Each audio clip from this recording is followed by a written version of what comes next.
First off, happy Father's Day. I can always tell it's Father's Day because I wake up and my mother texts me that it's Father's Day.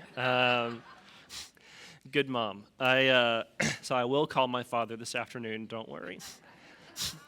Fathers in the audience? There we go, good stuff. Topic of fathers reminds me of last week, someone asked me, with about a minute and a half to go in the class, why we think of God as a father instead of a mother, right? And my new friend Sloan just heard the golden rule of my Sunday school classes is easy questions only. So that was not an easy question. Fortunately, Brandon, Pastor Brandon, I talked to him earlier this week, and he said he'd give us a half-hour lecture right now about God and gender. So Brandon, I'll turn it over. That is not what I did. That's one of my recurring nightmares, is someone introduces me to give a lecture I haven't prepared for. Good times.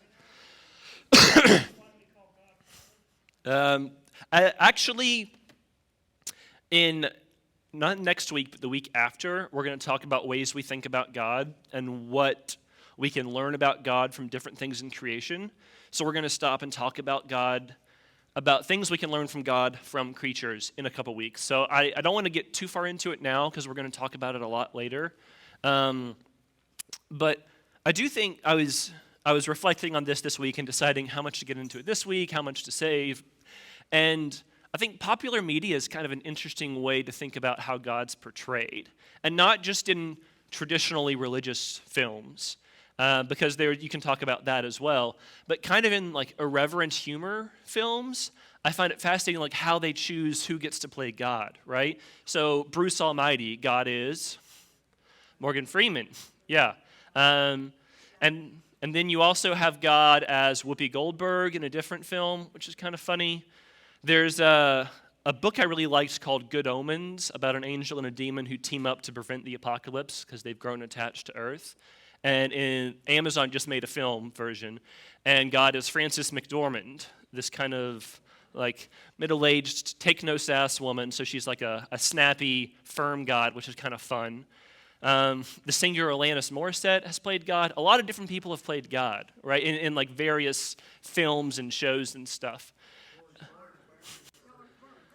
I'm sorry, I have not heard of George Burns. I'm sorry. What's that from? Oh, God? Okay, I'll take your word for it. Sorry. But you think like C.S. Lewis, God is a lion. And what does that tell you about how C.S. Lewis viewed God? What does it tell you about Morgan Freeman being God? I think those are my two like default mental images of God because I just watched Bruce Almighty as a kid a lot and read the Chronicles of Narnia a lot. So Morgan Freeman and Aslan. And that's not terrible, I like to think. One of my friends is a youth pastor in Louisville, and his activity for the youth group every year is they play Pictionary, right, or like a version of Pictionary, where I give you a word and you draw a picture of it, and the next person has to guess what you drew and write the word, and the next person has to draw what they wrote, right? So for everyone in the room, he goes easy one, like cat, dog, tiger, God. And they have to draw God, and the person behind them has to guess that that's what they were trying to draw, right? So it's a great exercise. We have too many people to do it here, but it's a great exercise to think about when you think God, what do you think? Do you think an old man in the sky? Like there's reasons you would think that from our culture. Do you think Whoopi Goldberg? Do you think Aslan? Do you think Morgan Freeman, right? So we're not really going to dive into God and gender right now, but hold that thought, and we're going to talk more about God in general in a couple weeks and what we can learn about God from different creatures here. Questions are pretty good. Okay. Y'all think? There you go. That's in Scripture. That's in Second Opinions. Yeah.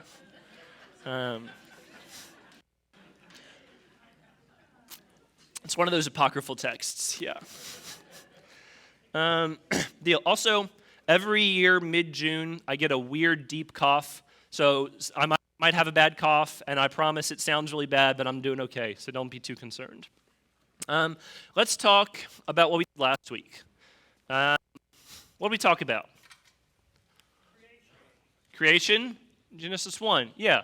So first off, what is the Bible?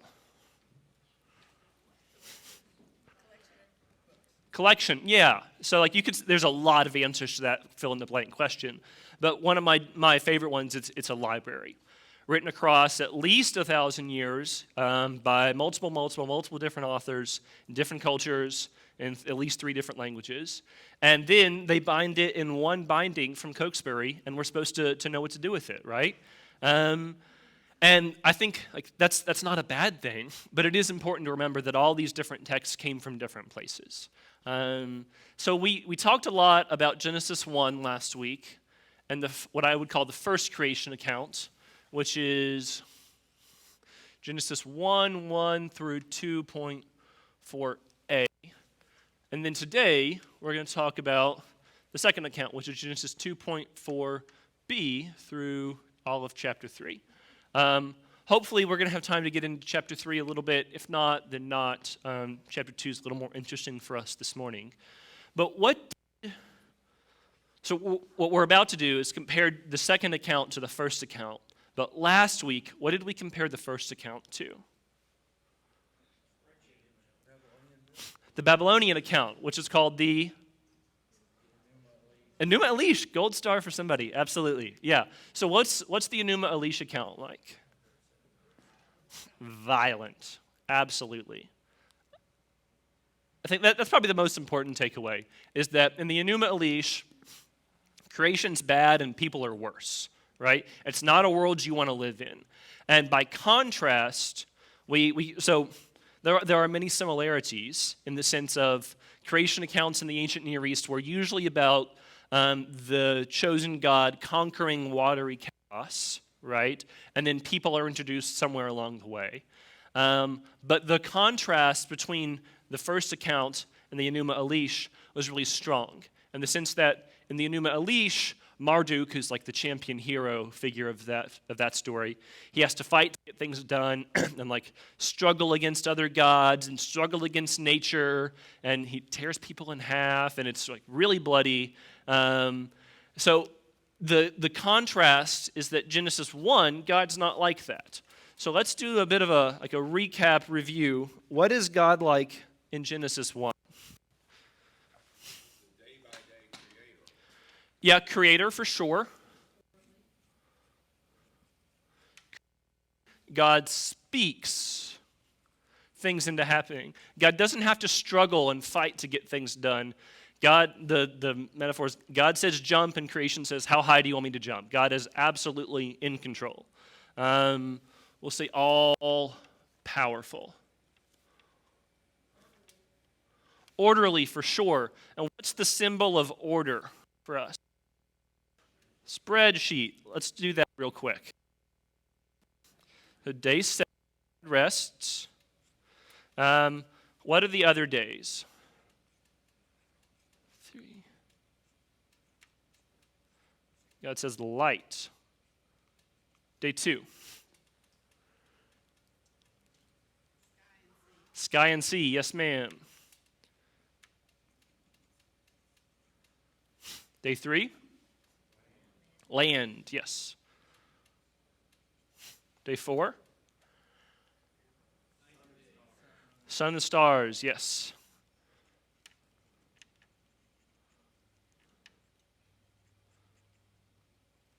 Day 5. Fish and birds, yeah. So you have the animals of the sky and the animals of the sea. So it's birds, fish. What about day 6? Animals, and then our favorite animal? Us. Us. Go team. So God conquers chaos with a spreadsheet.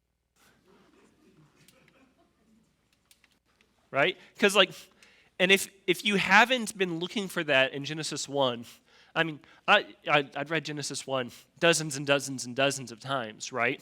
But I'd never noticed this set of matching pairs capped off by day 7 until my first week of seminary, right? How many people had never noticed these pairs before? Because you don't read it that way. You're not looking for that. You're not thinking about that. So that's one of the things that I absolutely agree with is a central takeaway from the first creation account, is that God uses order upon chaos and brings order out of this chaos. Absolutely. What else are we thinking, do we remember from Genesis 1? God makes judgments. How so? Creation is good. Absolutely. Creation is good. And people are very good. As opposed to the Enuma Elish, where creation's kind of bad and people are really bad. People are slaves in the Enuma Elish. The gods get hungry and need someone to turn their roasting spit. And that's what people's existence is all about. What else do we learn about people here? Image of God, absolutely. You get this fancy Latin term, imago Dei, made in the image of God. And what does image mean? Likeness, yeah. What else?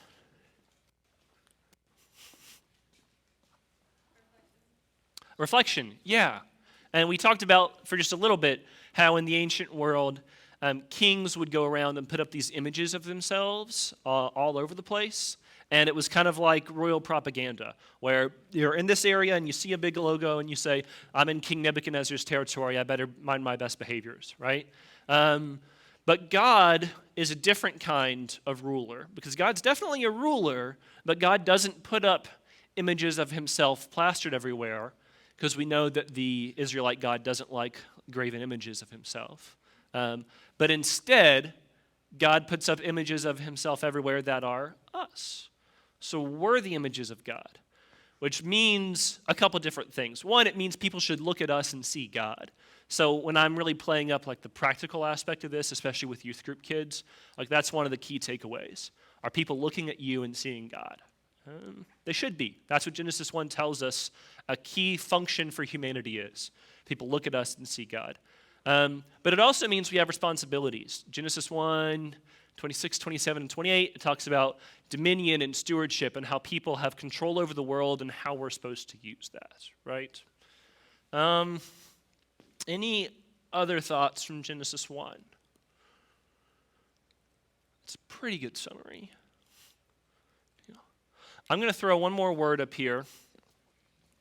And y'all are very, I know that West End is one of the more high church Methodist churches in the area, so hopefully you know what liturgical means. I have a friend who's Roman Catholic, and I was walking down West End with him. I said, oh, there's this church that I taught a Sunday school class in a little while ago. We should poke you in. The sanctuary is really pretty. It's like the cathedral, the Methodist Cathedral of Nashville. And he pokes his head in, and he says, man, we don't even have the handrails anymore. They're so high church. They're more high church than my Catholic church. Anyway, so I like the high church tradition. I appreciate it. But liturgical in a sense that not only are things orderly in creation, but the telling of the account is very orderly. Said, and on the first day God did such, and it was good. And on the second day God did such, and it was good. It's not like it's a call and response, but it's a very structured storytelling. Let's go one other thing. What was the term they used for God in Genesis 1? Anybody remember from last week? Not Yahweh. Elohim, the other one, yeah. Elohim. And we'll get to that in a minute. Okay, so the way we're going to do this morning, usually if we're in like a slightly smaller venue, we'll all go through and just read straight through Genesis 1 and then Genesis 2 and 3. Last week went okay with the slides, but chapters 2 and 3 are just a lot longer than just chapter 1. So I don't think we're going to do an all-together line by line. But instead, kind of the compromise option I've come up with is I've highlighted a couple of sections, and I'll change the slide in a minute, and you'll see what they are. And we're going to break up into smaller groups and have discussions on just this chunk, and then this chunk, and then this chunk. So I've picked 5 areas that we're going to compare and contrast with Genesis chapter 1. And let's see here. Who brought a Bible? Who needs a Bible? I have a couple extras. If anybody needs Bibles, yeah. I've got a couple. Who needs a Bible? There you go. And you can cluster up and share with somebody who's near you. So how about, let's see here.